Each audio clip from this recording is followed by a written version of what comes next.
So as everyone knows by now, the trailer for Wonder Woman 1984 came out a week or so ago.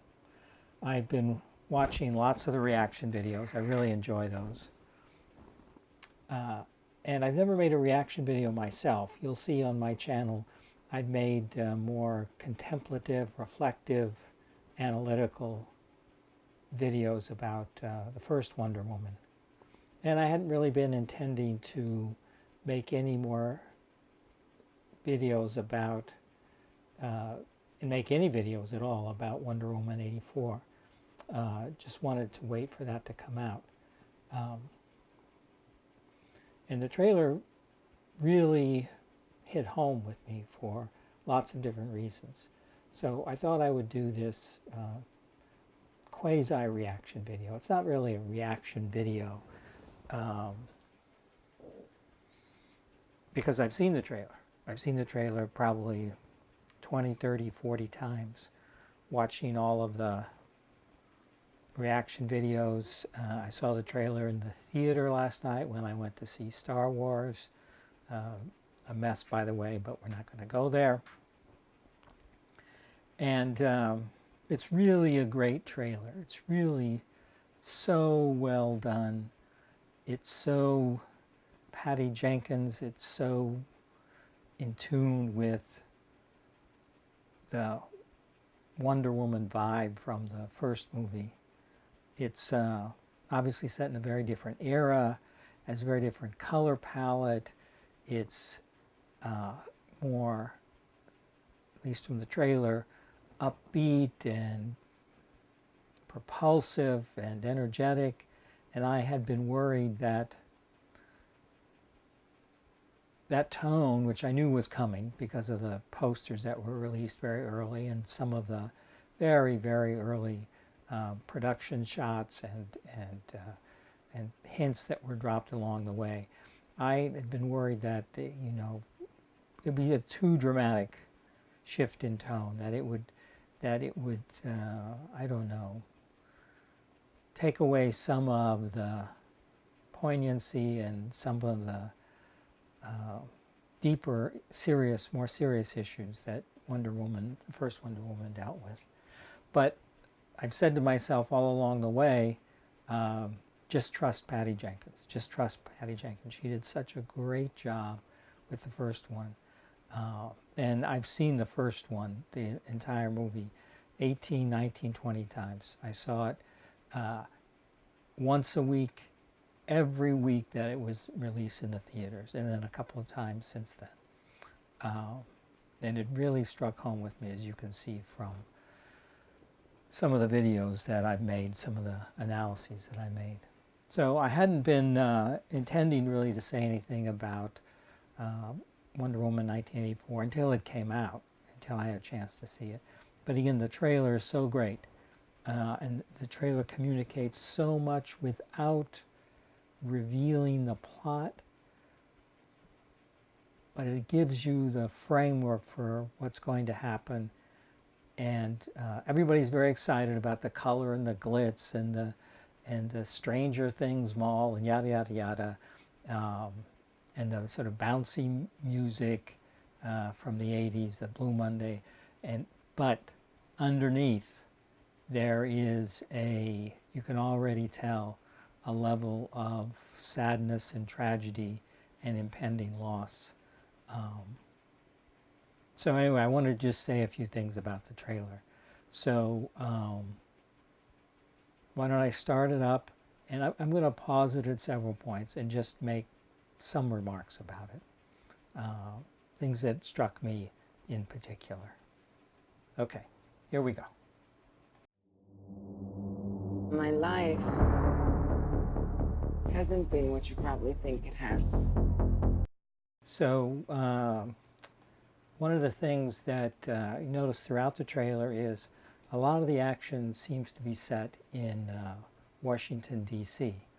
So you see in the background here outside her apartment, which is a glorious apartment. So she's clearly somebody in 1984, somebody of substance, We'll see later that she must have, as Diana Prince, some public persona, some recognition. So anyway, it's set in Washington, D.C., lots of the movie anyway, not all of it, of course. And we see the Watergate Hotel out through her apartment window. As she walks by, presumably she's just come back from a mission, a job of some sort, and is just arrived home. Okay. It hasn't been what you probably think it has. We all have our struggles. So that hints at some heartache, loneliness, pain that she's experienced since the last movie, since the end of World War I, which is now like 65 years later. As we see in a moment, let's take a look at that. Have you ever been in love? A long, long time ago. I have to say that Gal Gadot does a great job with just showing, you know, beneath that smile, beneath that happy face, that there's a lot of loneliness and heartache there. And then obviously we get to cut to a picture of Steve. Let's go back. Picture of Steve here. And I think that's some sort of ship, maybe a warship of some sort. Hard to tell. Aircraft carrier? Anyway, this is not supposed to be a Easter egg hunt. So let's just keep going. You? So many times, yeah, all the time. This is a really funny line. It sets up Kristen Wiig's characters, Barbara Minerva, kind of ditzy at the beginning and maybe not a completely serious person, but this sets up her transformation clearly. And they seem to have become some sort of friends. Probably couldn't have been friends for very long. Almost certainly they met through some archaeological work. Diana works in a museum, archaeology museum, and we've seen from some of the production stills very early on, Kristen Wiig as Barbara Minerva, standing in an old-fashioned museum and looking up at some of the display cases. So my assumption is that's how they met. Diana here has a glass of wine, and it was very striking to me in the first Wonder Woman movie that when she was offered a beer by Steve after the liberation of the village, she very clearly did not drink that, but rather put it down. So maybe she has gotten a taste for alcohol.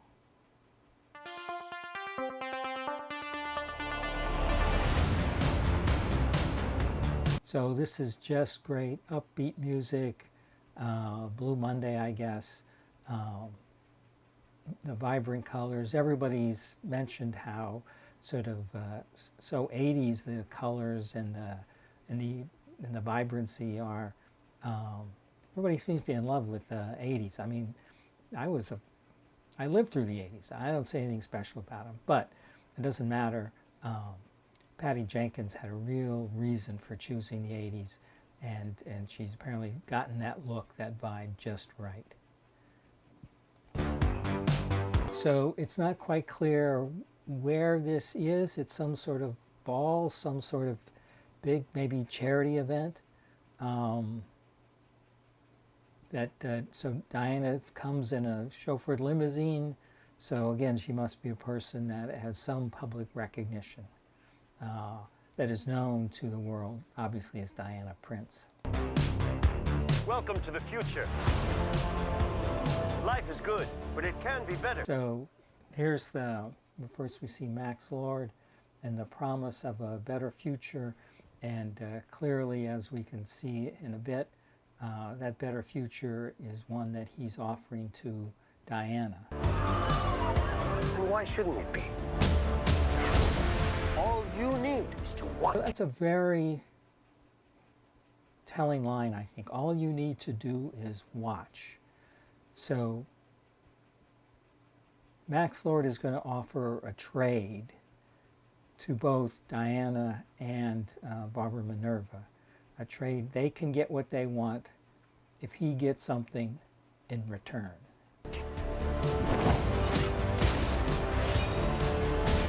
So the destruction of the TV camera, the security camera, immediately after Max Lord says all you have to do is watch. So I'm going to assume that there's lots of metaphors, lots of use of the concepts of watching and seeing and being seen in this movie. And so that's going to be one, I imagine, of the most interesting themes connecting everything in the movie. And we get the famous, really magnificent slide. I mean, well, there's a Walden book, so we know we're in the 80s. This, I mean, from a practical point of view, from a battle point of view, the slide makes no sense, but it's wonderful. It's absolutely fantastic. And this as some others have commented, this is an exact duplicate of the shot from Wonder Woman 1 when Diana was looking up into the air and Steve was flying away with the plane loaded with poison gas, and he exploded the plane in order to save hundreds, thousands of people. So this is a direct callback to that. So again, Max Lord is going to offer her something, whatever she most wants, and we have a sense that that would be Steve, to have Steve back. And here's that callback to his supposed, alleged, seeming death. So that's going to be the offer that Max Lord makes to Diana. Think about finally having everything you always wanted. And of course, there's something that Barbara Minerva wants too, and whatever that is, I think that's what's going to transform her into Cheetah. And so here we cut immediately to Diana's apartment again, and here's Steve's watch. It trembles a little bit. So the whole idea of the whole theme of time and watches and not having enough time, big theme obviously in Wonder Woman 1. We can see the photograph in the back. She's at a place called Trevor Ranch, so we have to assume that that she has somehow set up this ranch, maybe visited it. It's in the Trevor family, but in any case, the memory of Steve and the connection with him is as strong as ever. I can save today. And here we get the voiceover, and I have to say, so this must be, I assume, this is the continuation of that scene just earlier in the trailer where she was arriving at this big event. Anyway, I have to say that this scene in the trailer of his voiceover, the watch put into her hand, and her reaction, it really, I don't know, it really causes me to choke up a little bit. It's going to be a beautiful moment in the movie, but I think, as we'll see in a minute, it's going to be a very sad moment as well. But you can save the world. Steve.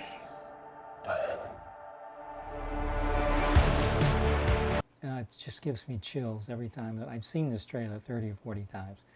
It still gives me chills. No. I take what I want in return.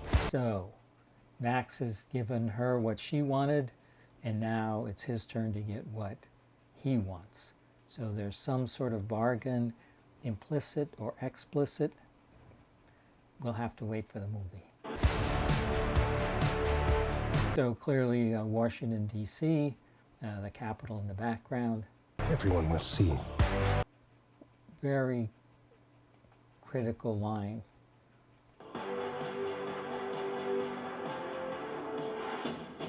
Oh, I missed it. Okay, sorry about that. Everyone must see. Everybody must see him, or everybody must see him. So it's a little bit unclear to me exactly what that line is, but it's part of the bargain that he and Diana have struck one way or another. That Steve be visible, that she see him. Again, we'll have to wait for the movie.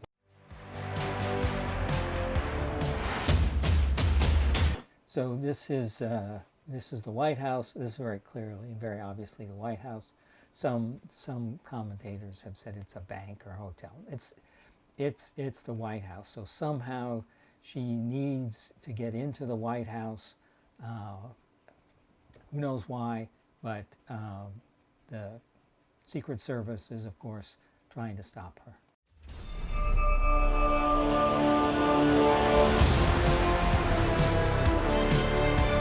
So Barbara Minerva, great way to introduce her into this trailer with that, I don't know whether they're violins or whatever they are, that music in the background. So she has gotten to the point here in the movie where she's been transformed, and as we saw the elegant and sexy and beautiful Diana get out of the car to go to this event, we now see her rival, her enemy, Cheetah in the making, in black, looking equally sleek and sexy, and so there's this triangle again of opposition to Diana. So we had General Ludendorff and Ares against Diana and Steve in Wonder Woman 1, and now we have that same geometry of Max Lord and Cheetah against Diana and Steve in Wonder Woman 2, Wonder Woman 1984. Okay, so the sort of music is so propulsive and so great, really, in this trailer. And so here we have them clearly inside of what think of as the invisible jet. There's a lot of I think confusion about this, even in the comics, which I do not know well at all. The jet is often portrayed in the comics as transparent, but it's not transparent. It's just invisible.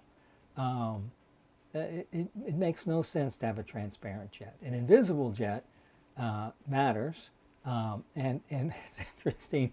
Here we're in a jet that Diane is flying, and Steve is a passenger. So so many role reversals going on in this movie, which, as we see, are going to be delightful. So there we see. That's so sitting on the left-hand side. Is that Steve or Diana? Huh, that's interesting. I assume Diana was flying it. But Steve's on the left in dark blue.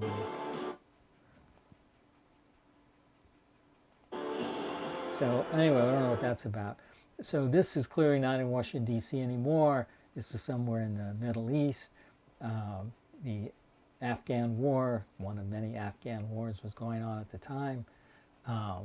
And we see Steve in his T-shirt here, looking very sexy, very boyish, as Steve Trevor, played by Chris Pine, can be. And so there's a helicopter in the background, there's smoke, so this is some sort of war zone. And we have the destruction of a wall. Is that accidental that Patty Jenkins put into her movie, the destruction of a wall? I don't think so. Come on. The world needs you. So the world needs her. The world needs Wonder Woman. The world needs you. So again, cut back to the scene inside the White House.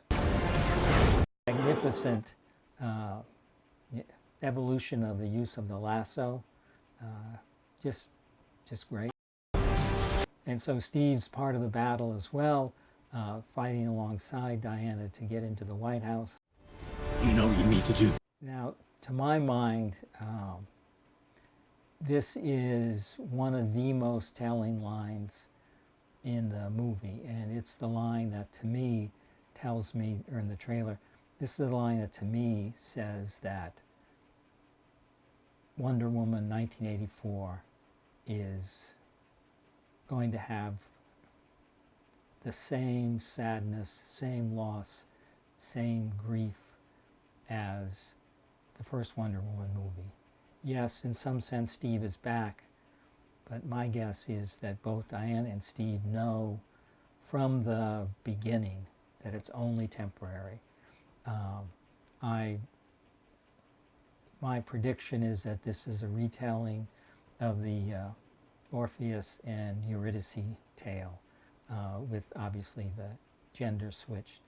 But I think there's more heartache in store for Diana Prince in this movie. You know what you need to do. And what does she need to do?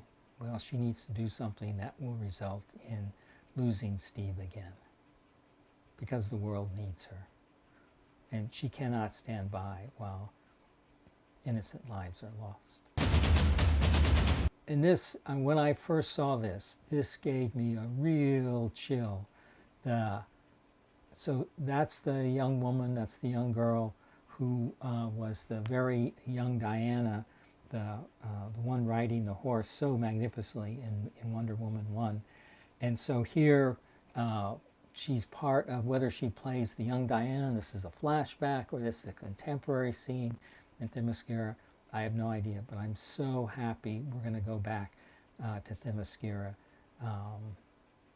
for even a brief moment, and I hope it's longer than a brief moment.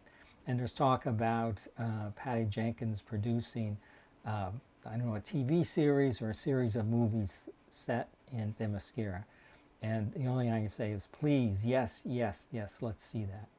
So anyway, here are the Amazons. And you can see the mirror of the running in Themyscira, and Diana's running down, I assume it's Pennsylvania Avenue. And then we are whisked through the magic of editing to Themyscira. And that scene in Wonder Woman 1 where General Antiope and her troops came around the corner onto the beach, the cavalry running to confront the Germans, which is so, it sent chills up and down my spine every time I saw it. And to see this again, to come back to Themyscira is going to be a real joy. And here we see some of the contest that it's talked about so much in the comics. And I mean, I just can't wait to see this.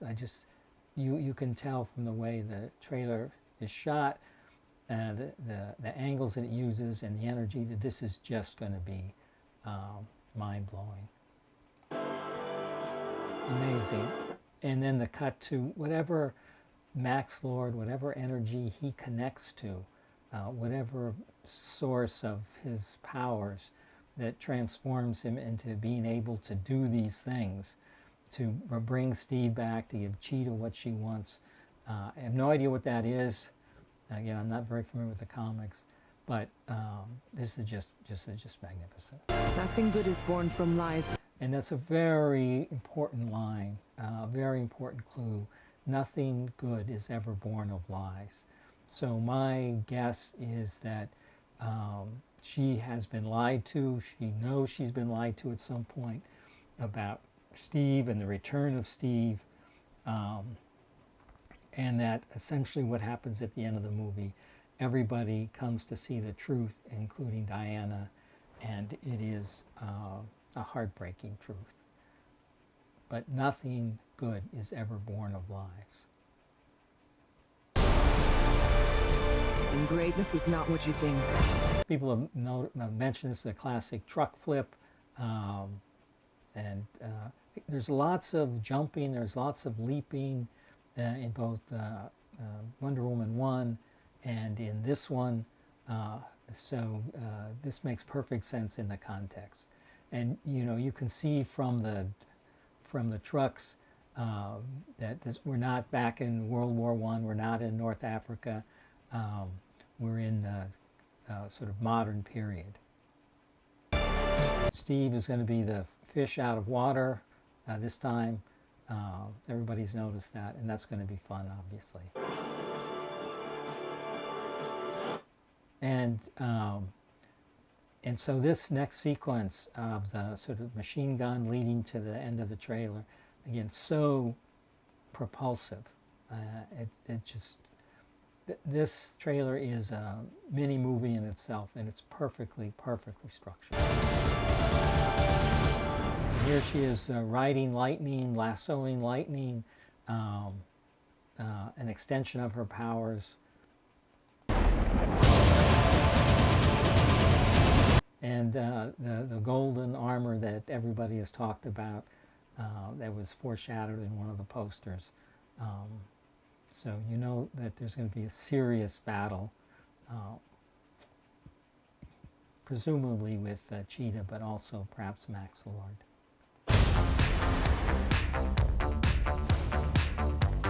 Okay, and then we wind up with a nice bit of humor, emphasizing that Steve is a stranger in this strange land, at least from his point of view, fish out of water, and how Diana is going to be the one that's going to lead him through this world, the way he led Diana through the world of London in World War I. It's all art. That's just a trash can. It's just a trash can. Yeah. He is so good. He is really so good at that.